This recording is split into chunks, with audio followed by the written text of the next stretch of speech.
Home buying process, step 10, negotiating amendments. In paragraph 7D of the state of Texas 1 to 4 family residential contract, you can make specific requests of sellers to do something before moving out. For example, if there's an old above-ground pool in the backyard and you want that thing out of there, you can say seller to remove above-ground pool from the property at least 3 days prior to closing. However, it's fairly typical to check the box that we accept the home as is. Then, during the option period, once you've done your inspection, you can send in an amendment to the contract. In the amendment, you can ask for certain repairs to be done, or you can ask for concessions in lieu of those repairs being done. Again, a concession is cash given from the seller to the buyer as a credit at closing.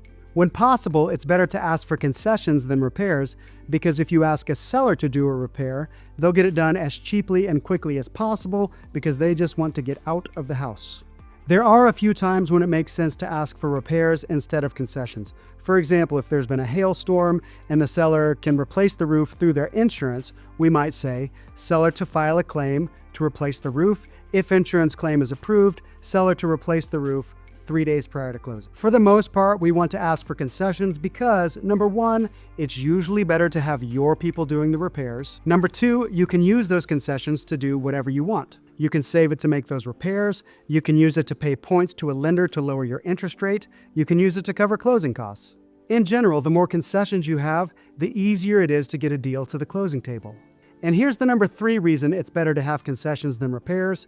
When repairs are agreed upon, often they have to be reported to a lender. You have to get pictures done. You have to have receipts. If even one repair isn't done correctly, oftentimes people are scrambling to get that done before closing. In general, the more repairs that are agreed upon, the more complicated it is to get a deal to the closing table. So how do we go about maximizing these amendment negotiations? What we do is we take this great inspection that we've had done, and if necessary, we bring in specialists to give us quotes on any major issues. We present pictures from the inspection report along with estimated costs for the work that needs to be done or quotes from the specialist that we've brought in.